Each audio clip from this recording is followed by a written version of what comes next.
Paralives is headed into early access this year, but the team is opening up about the realities of quality assurance and some processes they are doing differently. Are these plans a good sign for Paralives, and what can we glean from these strategies? Now, of course, creating a life simulation game is no easy feat. I would argue we can see that from the failure of Life by You and generally the lack of Sims alternatives, and even a recent omission from the main developer of InZoi. Now, happily for InZoi, of course, they will be launching at the end of March. But for Paralives, it is an indie game and they have a very small team, and sometimes this means them doing things differently without full quality assurance behind them. I think this discussion is really revealing and also important about the specific challenges they might face as they head into early access and later into launch. As Alex reveals, the biggest challenge is probably to finish all the essential features they want included in initial early access, but they say they do have a solid plan, so they're confident they're going to be able to do it. Now, of course, I have covered many times that they aren't going to include everything in early access. One concern I did have is they don't plan to include story progression for early access, and the main reason I personally have a concern about that, it is a big major system.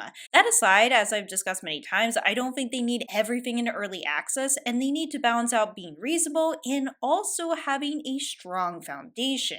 You need, of course, to make sure that it runs fairly well, gives off a generally good impression, and you're fixing bugs as you go along. And with that, an important part of this is stress testing. Alex has revealed they have done some stress testing. We have done tests like placing many items on a single lot to test the performance, for instance. They will be doing more and more of that as they work on optimization for the game before early access. It is important to note that stress testing is just one testing method in game testing. Other testing methods include functional testing, compatibility testing, performance testing, regression testing, load testing, usability, and security testing. And honestly, I wish I had even more details about how they're going about this. It's actually about having strategic steps. First, of course, you have to define strict test objectives. You have to select the appropriate tools, design test scenarios, execute those tests, and then, of course, optimize and retest. And of course, you need to document your findings. In short, simply testing once or twice does not cut it, and of course, it is an ongoing process. This is one of the most exhausting things of making any game, and surely especially with life simulation games. It's also important to acknowledge that they have a small team and also a certain budget, and this changes how they go about doing things. As Jeremy explains, while some programmers might code automated tests for very specific features, they do not have the manpower to spare in order to do automated tests at scale. It also could become time-consuming for Charlotte,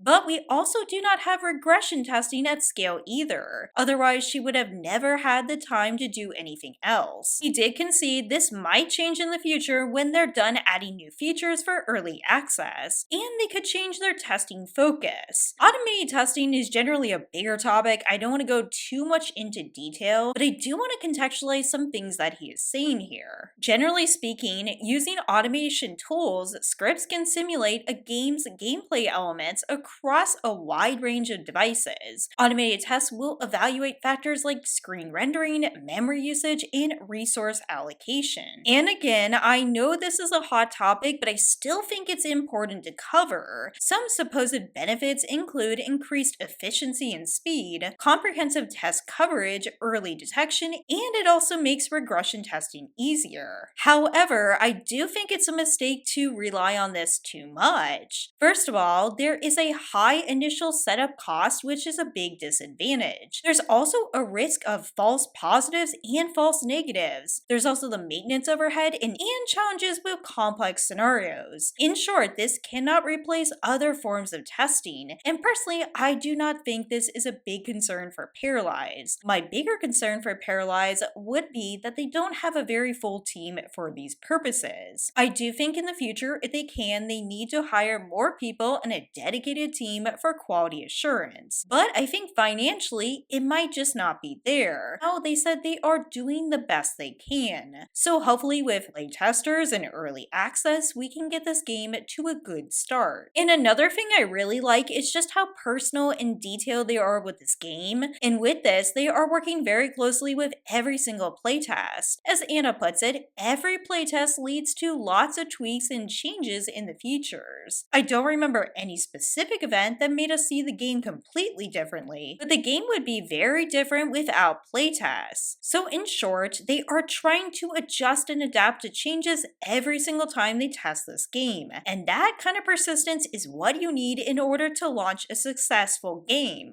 Sure, they might not have all the latest tools, and honestly, I do say they have a really small team, but if they are strategic and have a straightforward plan, those are going to be very key for them to succeed. And honestly, Anna's comments also bring me back to this fact. A lot of people think that it's easy to just pump out a game like this, and it certainly is not. Game development, even from a bigger studio, is complicated and messy. You first have to start with the idea for the game, pre-production, production, post-production, and of course post-launch. And throughout all this, you need to be testing, you need to be optimizing the game, and you need to be flexible and adaptable both for your audience and what makes sense for that game. And unfortunately, along with that, that does sometimes mean disappointing players. For example, for now, Paralives is only going to be available on Windows and Mac. And while they do want a console version, so far Switch 2 isn't necessarily a focus. While it would be really fun to port the game to consoles, it's just generally not in the foreseeable future. Once we have more time and resources, we'd love to consider it, but it's too early. I would, however, love for it to come to console if they are able to in the future. Not just for console players, but also considering the potential target audience. Now, this was an interesting survey examining what devices indie gamers are using, and of course, it's really interesting because Paralyze is both an indie game